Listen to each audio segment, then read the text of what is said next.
Hello, my scary friends. What it is? Maybe a door to another dimension? Be sure to subscribe to my channel. I'm not necessarily proud of what I do. I just happen to be really good at it. And I earn a lot of money.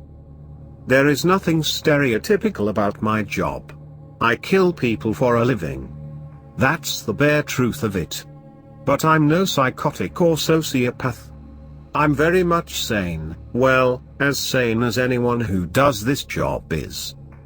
I'm a contract killer, so for my own, protection, let's just call me John Stone. There's nothing remarkable really about how I came to be doing what I do. You might think that it's the typical broken home, left with no choice scenario, but that's not it. I came from a comfortable upper-middle-class family in Florida. I attended Florida International University where I was captain of the soccer team and I even graduated with honors. It was while attending FIU I discovered my very special talent. There was a gun range a few of the guys liked to go to. I tagged along a few times and although hesitant at first, it soon became clear that I was a natural. I was a dead shot. And so my nickname from that day was Deadshot. Then came that fateful day when I really found my calling. A couple of the guys had organized a trip to a hunting reserve located in South Georgia. They catered for deer, hog and even turkey hunts. 4 of us headed out. A guide joined my friends Josh, Peter and I. Josh loaned me a .243 Winchester, which he said was a good rifle for beginners. About 2 hours into the hunt I was starting to get a bit flustered, bored out of my mind really, when our guide held his fist up. Military style I thought. He urged all of us to crouch low. I heard a rustle in the bushes off to our right but strange to see anything. And suddenly they came into view, a decent-sized buck, leading 2 smaller deer, all 3 nibbling nervously at the grass around them. I couldn't breathe. What felt like waves of electricity coursed through me as my adrenaline levels spiked. The guide beckoned us forward, slowly. He whispered, "Okay boys. Who's taking the shot?" Josh and Peter had done this before, so they turned to me and said, "All yours buddy," with wistful smiles. At that same moment, the buck lifted his head. He'd heard or sensed something and before we knew what was happening he bolted. Without thinking I stood up, worked the bolt action, instinctively tracing the path of the deer and fired. It dropped. We later discovered that I had hit it just behind the left ear. It was a shot of at least 100 yards at a moving target, and the guide was still boasting about it to his mates back at the main building. What no one knew was the total feeling of satisfaction, of utter accomplishment and peace that filled me. I had found my drug. I had found my calling. One thing led to another, and when the hunt no longer gave me the high I needed, I sought out a different type of satisfaction, fell in with the wrong sort of crowd, and the rest is history. I honed my skill, became adept in the martial arts and skilled in the use of knives, swords, bow, you name it. By the time I had reached 30 I had already taken out 10 targets. Each purse bigger than the last. It was just what I did. And that brings me to what happened last fall, and why I will never take another contract in my life. My intermediary set up the meet. It was at a small cafe I knew in Jamaica, New York. It was just about twilight when I arrived and spotted my potential client seated well to the back. He was a fidgety old man, looked about 60, hair all grey and cropped low, with a hat on the table in front of him. He wore a dark coat. It was a bit brisk after all, with winter just starting to spread its fingers. I walked over and stood at his table. "Mr. Alexandru?" I asked. He looked up, eyes darting from me to the other 6 or so customers in the cafe. In front of him was a cup of coffee, barely touched. He motioned for me to sit. I sat, staring at him in silence. As he was about to speak, however, the waitress came over. I ordered coffee myself, and some apple pie. As she walked away, Alexandru followed her every step. Not a trusting fellow, I thought. He placed a folder in front of me.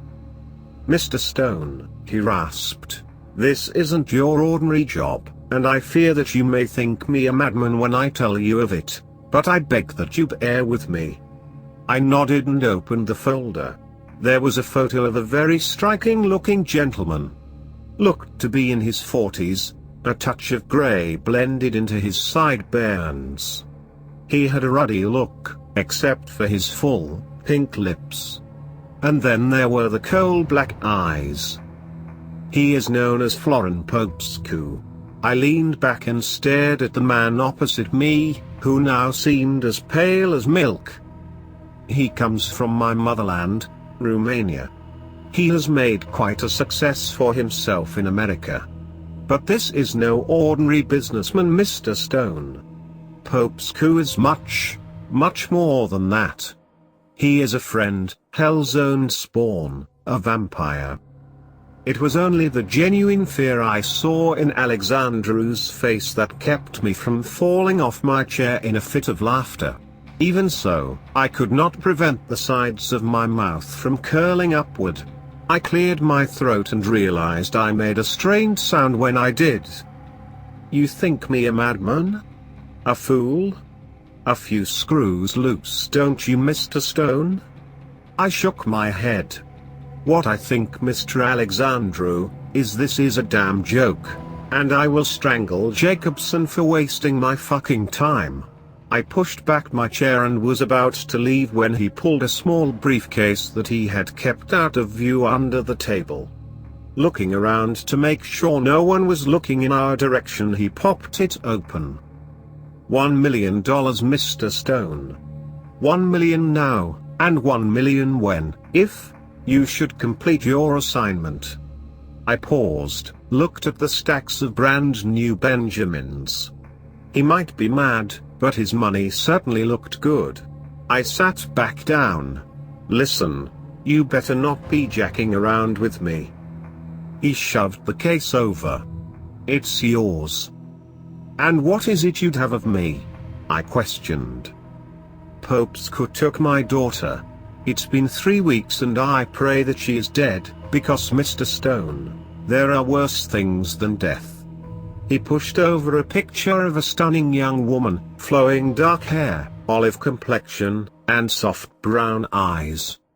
"My Mariana. Gone, taken away. What I want, Mr. Stone, is for you to kill that beast once and for all. And, if you should find my Mariana, and if she is like him, then put a stake into her heart as well." Did I just enter the fucking Twilight Zone? I wondered. The only thing keeping me there at that moment was the money. This dude had to be off his rocker. Clearly he and this Popescu individual had issues, and it seemed his daughter may have found herself a sugar daddy. Whatever happened, this poor old sot seemed to have lost his marbles completely. But hey, if he's paying, it's just another target. Easy money. "Okay, Mr. Alexandru. You have a deal. I'll need some further details and I expect to have the rest of my money ready upon completion." For the first time he forced a tiny smile. Thank you, Mr. Stone, and may God go with you."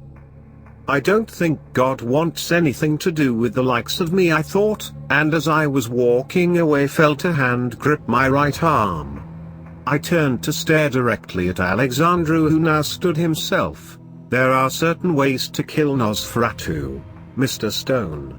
Your conventional methods won't work. Learn the ways, for there are many truths hidden inside the legends that Stoker and others have written. Wood and fire." I tugged my arm free and walked out of the cafe. How I wish I had just followed my instinct and told the old fart to go jump off a building. It's 3 weeks later. Taking out a mark is like taking any other test, you need to prepare. So I did my research into Florin Popescu. A recluse, but a rich one, which meant getting to him would not be easy. I tried to track his movements, learn his habits, but it was difficult. Popescu hardly left his house, which was heavily guarded, and when he did it was always in a heavily tinted SUV. He rarely patronized public restaurants and only occasionally appeared at social events, almost all after dark. Silly coincidence, I thought. Nothing I had seen so far gave any credibility to Alexandru's fantasy that this man was a supernatural creature. Plus there was no sign of his daughter. I pushed that garbage from my mind. I needed to focus on. My opportunity came soon after. Propecia would be attending an open-air cocktail in Philly, starting again, just after dusk. The event location was perfect. It stood well away from buildings with lots of trees to help me gauge wind directions and speeds. I chose to set up my nest in an abandoned apartment complex which gave me easy access to the railway. A clean shot and a quick escape. The shot would have to be from a distance of about 1,200 yards, but with little distraction, I wasn't worried. On the day of the event, I settled into my position early. I chose a .300 Winchester for the job. The target would be a little beyond the 1,000 yards that the Winchester is known for its accuracy, but with a few modifications, and my more than exceptional skill, I was confident that this was as easy as it gets. The guests started to arrive. The event was well lit. There were waiters milling about, the who's who came out in their finery. I lay about 4 feet back from the window I had chosen. I was watching each guest walk in the entrance through my scope. The venue was almost filled and I had just started to think maybe my mark won't show up, when there he was. Popescu wore a tall hat. He was decked in a flowing coat and had a fashionable walking stick carved from what might have been dark oak. He sported a neat bow tie and red shirt and was ushered in by 2 bodyguards, one on either side of him. He was one of those individuals you notice when they enter a room, and soon a line of admirers was floating over to him to shake hands. A kiss here and there, a nod. Slowly he faced my direction. I checked my indicators. Soon he loomed into sight.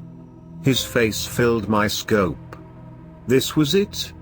That familiar wave of electricity flowed through me. I controlled my breathing. 1, 2, 3, and as I pulled the trigger, I swear, he looked right at me. Looked right at me and smiled, and then my slug tore a 1-inch hole right in the middle of his forehead. I saw the gore burst from the exit wound, splattering a woman in a white gown just behind him. And then I packed my gun and ran. Sitting in the dark of the railcar I had jumped into, I replayed the incident over in my mind. Clean shot, right between the eyes. The target had gone down. Job over. So much for Alexandru's boogeyman. Later that night I messaged Jacobson, informing him of the kill and letting him know that I expected the rest of the payment from our client. And then I went to bed. I could check the news tomorrow. My alarm went off at 6 a.m. As I rolled to turn it off, I saw the message alert light on my phone. I picked it up and saw numerous missed calls from Jacobson. I tossed the phone back on the bed, figuring I'd get to those after I brushed my teeth. I switched on the TV. Commercials were running, so I walked over to the bathroom, leaving the door open so I could hear the TV, and picked up my toothbrush. Soon the anchor came on, and as expected, the story was all about the shooting. As he started reading the details, I choked and then gagged, almost throwing up. The words he said made no sense to me. and soon we will be joined live by New York businessman Florin Popescu. Mr. Popescu survived an attempt on his life at a social event in Philadelphia last evening, but fortunately escaped with minor injuries. Minor fucking injuries, my ass, I said out loud and hustled over to the TV. The anchor held his left hand up to his ear. Okay, I'm being told now we have a live link with Mr. Popescu in his home. And there he was. Florin Popescu filled the split screen to the right of the presenter. He was sitting on a sofa in an ornately decorated parlor. Mr. Popescu. Thank you for joining us. I barely heard the anchor speak, my heart was beating so hard in my chest. I didn't hear the rest of what he asked, but then Popescu started to talk. It is no problem, he said with a thick Eastern accent, I willingly make myself available to you. I do not believe in hiding. I do not believe in bowing to these cowards, especially ones with such poor aim. I winced. He continued, we will give the police all our support. Because in the end, we will find you. Deadshot, and he winked into the camera. Deadshot? What the fuck? That was the nickname my college buddies called me. Very few people knew that name. Maybe it was a coincidence. But I doubted it. Right then, at that moment I believed it all. I believed what Alexandru told me. Whatever Popescu was, he wasn't human. And now he had my scent. So once more, I ran. It's been 2 weeks since that day. Right now I'm in a small motel in a little town called Leatherman, Guyana. I've been in South America for a week now. I'm trying to get as far away from New York as possible. But last night I realized that it doesn't matter how far I go, it may not be far enough. Last night I was in the Guyanese capital of Georgetown, and as I was walking back to my hotel from getting supper, something, came at me. My training is the only reason I'm alive right now. My training, and the fact that I finally took Alexandru's advice and learned all I could about how to kill vampires. The wooden knife I planted in the creature's chest seemed to work. It screamed and slowly desiccated in front of me. Luminous eyes, fangs and 2-inch claws, all testament that this was not a human. In life, it would have been a woman, long dark hair, features that resembled someone I would rather forget, Alexandru. Yes, so this was the fate that had befallen young Mariana. It was as her father had feared. Well, at least I completed part of what you asked, Alexandru, I thought to myself. I left Georgetown right at that moment and traveled even deeper into depths of Guyana, but they have my location now. And the night is coming.